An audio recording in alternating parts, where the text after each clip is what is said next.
So we're here at the Jewish Voice for Peace National Membership Meeting held in downtown Baltimore, and I am honored to be sitting here with Congresswoman Cori Bush, who just gave an incredible speech at the closing plenary.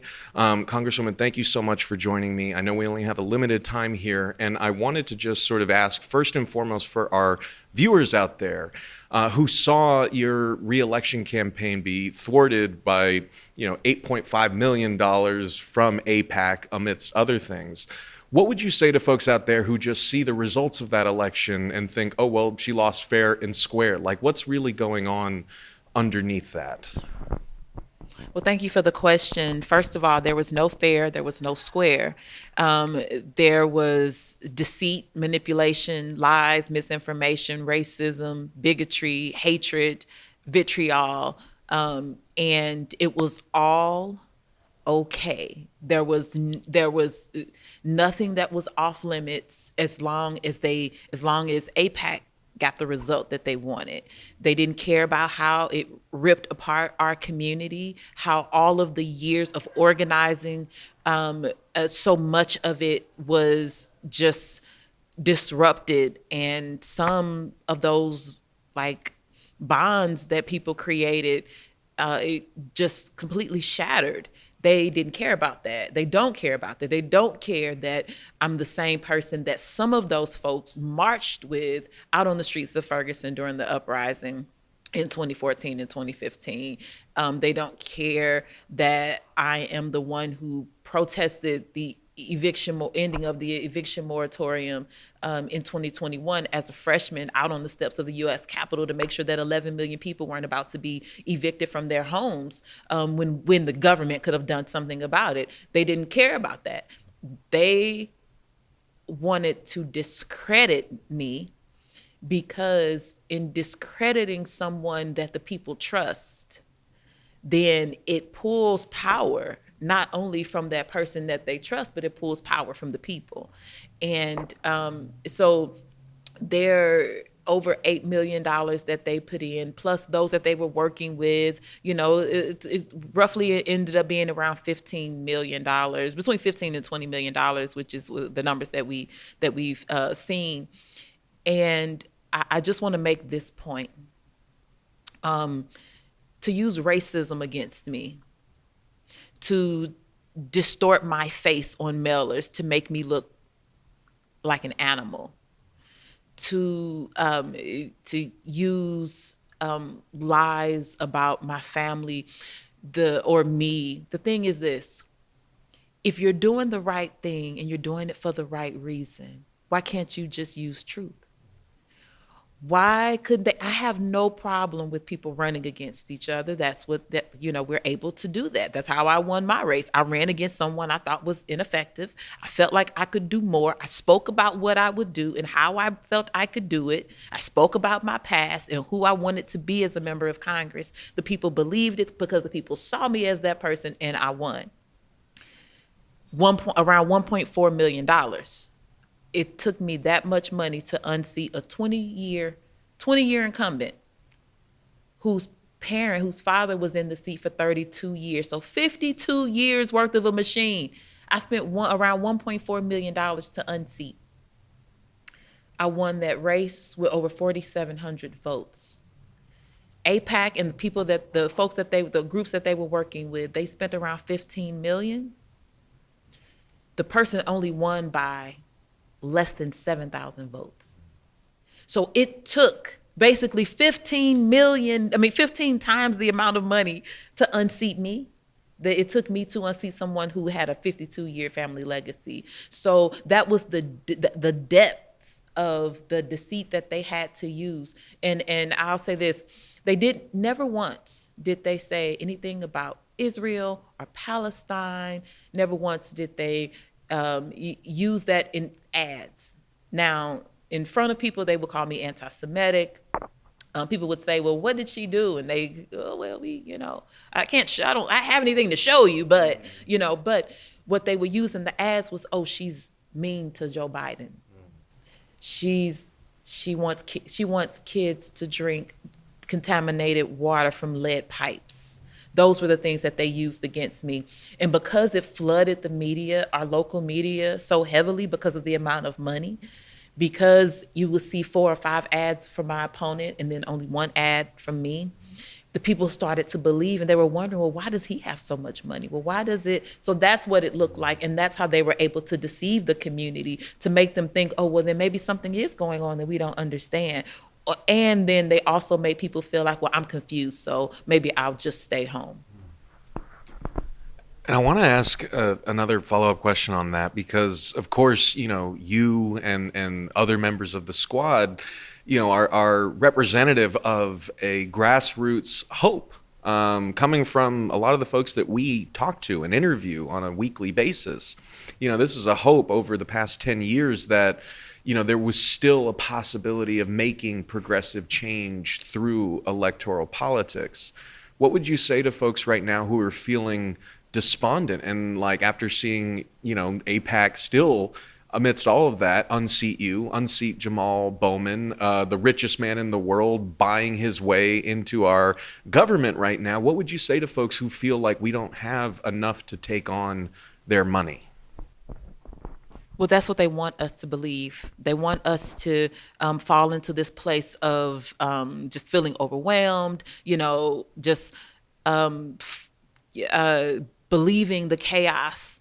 They want us to stop fighting. They want us to think that they want us to just live in this place of fatigue. That's why they keep, ramming this train, our way. But we can't allow that to happen, because what they understand is it's actually the people who have the power. That's why they have to do so much and push so hard and spend so much money, because they understand it's really us who has the power. We just have to acknowledge it and understand it and figure out how to properly use our power to fight against this. And so, yes, I was unseated. Jamaal Bowman was unseated. And we know that they're coming for more in 2026 and beyond. But the thing is, the movement is never one person or never a few people. Yes, we were working for more progressive change, and that is, that's an issue right now. But the other part of that is, we need our actual elected officials who claim to be progressive to actually be that. We need them, or stop saying that you are. Because then you're making people feel this way, because they're looking like, oh, these are our people, but why aren't they? What's going on? Why aren't they pushing? Why aren't they fighting for this change? So, we need people to be your authentic self in this moment, because the people are falling away from the Democratic Party because they feel the hypocrisy. The people are saying, I don't understand why you're not fighting hard enough. You said this man is a fascist, he's a racist, he's a white supremacist, he's authoritarian, he's a dictator, he's all of these things. But you're not meeting the moment. You're not meeting the threat with the proper opposition to it.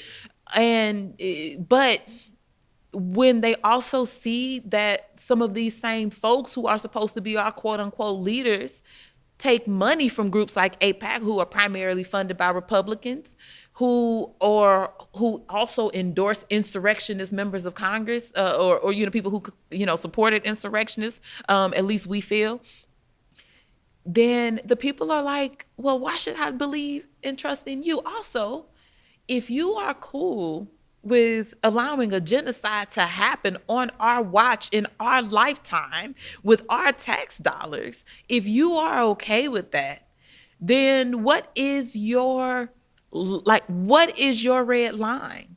Because apparently death and destruction of thousands of people is not. So who are you? Is this the party of human rights and civil rights? Is this the party of equality and equity and peace? Is this that party? It is absolutely not, if there is no real opposition to what we're seeing right now. And just a final question, you when you lost your reelection, and you gave this rousing kind of speech that you sort of brought back into your speech today. You told AIPAC, I'm coming to tear down your kingdom. I wanted to ask, just in closing here with the last minute I've got you, What does that mean? Like, what does that look like? And for folks out there watching who want to see that, who want this undue money and influence out of our politics, what is it going to take to tear down that kingdom? So one thing I won't do is give all the secrets away. So I can't give all of the, but what I will say is, part of it is this. Part of it is being here with the people. So Jewish Voice for Peace has 100% been a supporter of mine. And this didn't just start, after October 7th. We've been working with folks with JVP for years. This is not anything new, and we'll continue to do that work. But the fact that they continue to organize, other groups are organizing, and calling out the name AIPAC. There are experts working on, why there's this loophole that allows, for AIPAC to do, some of the lobbying they do. And there is a lot happening behind the scenes. And I'm going to continue to do that work. But the stuff that is more forward facing, I'm going to continue to organize. I'm going to continue to make sure that people know. So AIPAC works, the PAC, United Democracy Project, is we need people to understand the connection between them and AIPAC. So that's where the money is going to flow from. It's going to flow from UDP. We need people to know DMFI and know some of these other names. But we also need people to know that in your local community, there are PACs being formed that are basically like a smaller AIPAC. And their whole purpose is to try to make people to be kind of ambiguous, and so you won't know that this is who they are. It's just like, oh, it's this group that has all of this money that's coming against this elected official that's speaking out against the genocide. And but they have all of this money, and so maybe they're good. We want people to know, so educating people around the country as well. I'm not going to stop fighting because AIPAC came for me. The thing is this, AIPAC didn't make me, so AIPAC can't break me. AIPAC didn't position me, so they can't deposition me. The thing is, I got there because the people put me there, but I was there for a purpose and a mission. So that's the other part. So I knew while I was there in Congress that I was on a timer. I knew that I was only there for a purpose, for a mission. I knew that there was this urgency on the inside of me. One thing that I would say to people all the time is I felt this weeping. On the inside of me, I just always felt like crying. It never stopped, 24 hours a day. And it's the thing that kept me moving fast. Okay, I got to do this, I got to do that. People in Congress will say, she's championing all of these different areas. Why is she doing so much? That was why I didn't know that I would only be there 4 years. But it was, I needed to get the work done, and I needed to be true to what I said, who I said I would be, but also I needed to be what I needed.